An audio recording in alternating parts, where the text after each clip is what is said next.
All right. All right. So thank you for joining us, everybody. We are the Energy Coalition, and we have a special guest today. This is Violet, and she is in our bathroom with me because she is also being quarantined, just like how we are today. And so today, Peek at Home is our fun hands-on lessons for students to work on at home, and in lieu of the school being closed for the time being. And you can click our enrollment form at the bottom. My name is Christy, and my partner here is... I'm Lincoln, and we are both education and training fellows at the Energy Coalition. Really excited to work with you today. Yeah, so today's lesson is Float Away. We are going to explore green careers and explore green engineering by using the technology of cool green sailboats and designing them out of recyclable materials. You can click on the link below to see the lesson plan online as well. But before we get started on that, let's begin with our warm-up.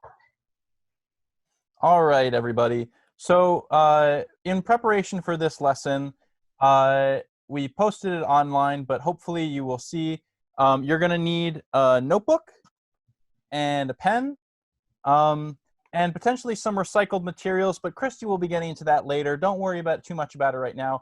All you're going to need for this section is your notebook and your pen. Okay. So what are we looking at here? Looks like a lot of pieces. Looks like a jigsaw puzzle. I remember jigsaw puzzles growing up. I was never really had the patience for them because they were a game that only had one solution. That's right. What's the object of this game? You're trying to get all of those pieces to fit together to form whatever the picture is on the box or form a rectangle. So basically, you're trying to get from this to this, a nice, neat, easy to follow pattern that achieves that goal of getting all the pieces locking together. Now, all the pieces, they look slightly different. They all have very special properties that allow them to fit together. But at the end of the day, you have this big vision where you solve your goal of getting them all to fit together.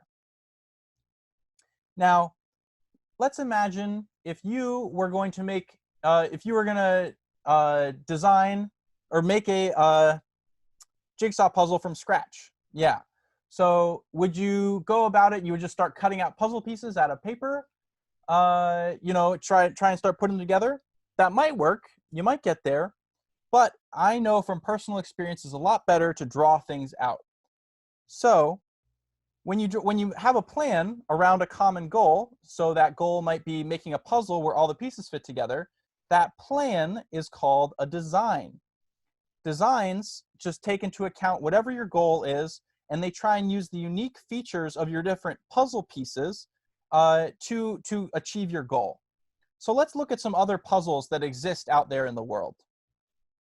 You have puzzles that might be like, how can we get humans to fly? Or, how can we get water and energy from the mountains? Or how can we access information? Or how could we ride a roller coaster? All of these are examples of puzzles that had to be designed. You wouldn't just go on a roller coaster that somebody, kind of drew once and didn't do any planning around and they just built it, right? These were all carefully thought out ahead of time. So who's doing this thinking? Who are the people who actually make these designs come to life? Those people are called engineers. So today, in this lesson, I want you all to put your engineering hats on, to be looking at whatever your goal is and trying to think about the different pieces of that puzzle and how they might all fit together to achieve your goal. So here, for example, we have a picture of a boat. So there are some different parts of a boat. You can see that there's water there. There's something called a hull, which is just a fancy name for a base. There's the mast, which is that little stick part that holds the sail. And all together, that makes a boat. So what are our design goals? Well, for this lesson, which is called Float Away, we're going to be trying to design something that floats, and we're going to try and build something that can be moved by wind power, okay? So with those two goals in mind, I want everybody to get your notebook out, and we're going to spend some time, a little bit of time, sketching something that we think could float and something that could be moved by wind power. So think back to this image of a boat, and yeah, just kind of notice like what are some of the features of it, and do your best to sketch something that you think you could build that can float and be made by wind power. We're going to give everybody about 2 to 3 minutes to do this, okay? Catch you in a second.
Okay.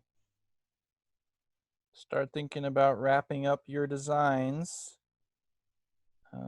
I know there's always more things you can add. But remember, we're just kind of, right now, we're just kind of looking to meet our goal. I added a couple of things just for funsies, but yeah. Christy, did you draw anything? No, I did not, but I was thinking about how even though if I didn't, this this first drawing is just a rough draft, and you know what, things change and things adjust, and when we experiment and learn, so I think that's cool and exciting. Yeah, it's really important not to be too attached to any of your designs. So for example, here's something that I drew. It's not that beautiful. I put, you know, there's this part right here where it's kind of curved, because I noticed that the boat has a curved bottom to it, and I was thinking maybe that's to keep the water out, to make sure that there doesn't get too much water. And then it has a very sturdy mast right here. And then this is what I'm going to use as a sail to help propel it. So, and then I added some little things on for just, I don't know, fun. Okay. Well, that would think it'd be good for stability to keep the mast up, the sail up. Yeah. So now that we've made some designs, it's time to actually get to it and use our hands and see if we can build some of our designs just like an engineer. Christy, I'm going to hand it over to you. All right, so yes, today we are going to be doing our float away recycled sailboat lesson. And with that, we're going to need a few materials that hopefully you'll be able to find at home. So for us, for me and Violet here, I have here a water bottle, a bottle that was used to be doggy mouthwash, and I cut a hole into it using my box cutters. And I could also have done that with scissors as well, but please don't forget, we need adult help with them because it can be very hard and we don't want to hurt ourselves. And then also we will be needing tape to help tape our mast and flag up and our sail up, and we will be needing something, a stick to hold our sail up, and on top of that, cardboard to make our sail out of. And now I don't have a fan on me, but what I have here is a notepad, and I'm going to use it manually to blow it like the wind does. You see? Isn't that breezy? All right, and so those are all the materials that we need. Great. Now let's go on to the setup. So for the setup, don't forget to please ask an adult to help you cut your container to the shape you would like it. And then, so here I have one already made. And so I have this container here. In this container, I didn't actually have to cut at all. This container came with the lid on top, and I just took the lid off, and then I taped here the mask. You can see through. I taped the mask, and then I also taped on our sail. And this I used from an old frozen taco box. Wow. What do you think is going to happen? What are the different parts of that sailboat for? So just like in a big human boat, we want this to be able to hold everything that we need, to carry everything we need. And we want this piece here to hold up our sail. And we're going to use this sail here to help direct where and catch the wind energy to move our boat along. Cool. Let's see in action. All right, I have two boats here. I also made a larger boat. And so this boat here is made from a milk jug container. And I use the box cutters with help to cut out this shape here, where I cut out the handle. And then I attached my pole, my mast, and my flag. And again, I also used the same taco cardboard box. All right, and then now we have our bathtub.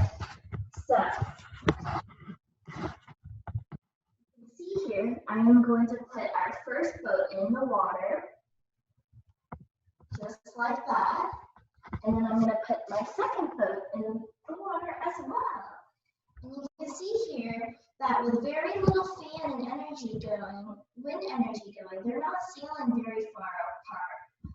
But now when we add in our wind power,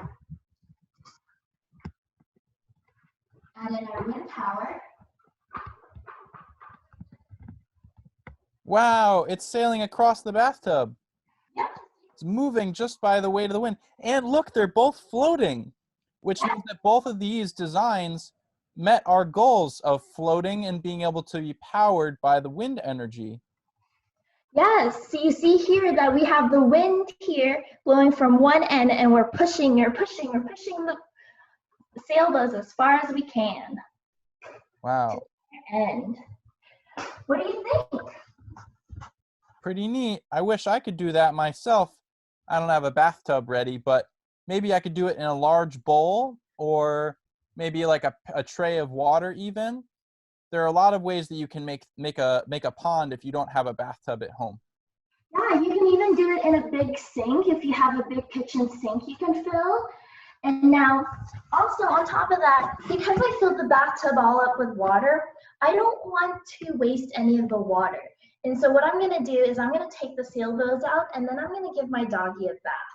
So then I don't waste any water. Wow, that's really nice. All right. Getting back to our presentation, what are some things we observe about the materials used to make the sailboat? So for this sailboat, I used a plastic container here. And now this plastic is also recyclable, so I'll be able to recycle it afterwards. And now this plastic material, it doesn't let any water go through the material without any holes. It doesn't absorb any of the water, so it's great material to use for this activity because it doesn't. If this were to absorb water, it would end up sinking down, and we don't like that. We don't want that, right? No. Yeah. So how do big people boats do that? Are they made out of recyclable containers too? Not exactly. Big people boats are used of all different kinds of materials, different kinds of metals. Sometimes they use wood. Sometimes they they do use plastics and things like that. They use all kinds of materials that help repel water. And that way it keeps everything inside dry and keeps it floating above.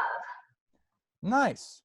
So when you go looking for materials at home, try and pick those ones that will keep the water out and also will meet our design goals, which are we want something that floats and we want something that can be powered by the wind. And if you forget any of those goals, this webinar will be posted online so you can go back to it and remember how to make the activity happen. So thank you so much for coming today. We'll see you at our My Energy Future webinar, where we interview STEM professionals, that's science, technology, engineering, and math, on Tuesday, this coming Tuesday at 1 p.m. You might even meet somebody who builds a boat for a living. And as always, you can join us at peakstudents.org to access Peak at Home lessons, previously recorded webinars, and many other activities. This is a great way to get involved with science from the comfort of your own home, especially right now while you can't go to school. All right, till next time, thank you so much. Thank you, everybody. We'll see you next time. This webinar was brought to you by the Energy Coalition.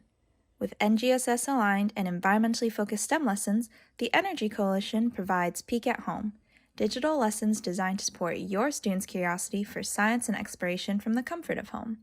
To sign up is quick and easy. Simply visit the Families Corner of the Peak website at peakstudents.org/families-corner. There, you can complete the registration form for access to our full Peak at Home library and for more information on all Peak program offerings.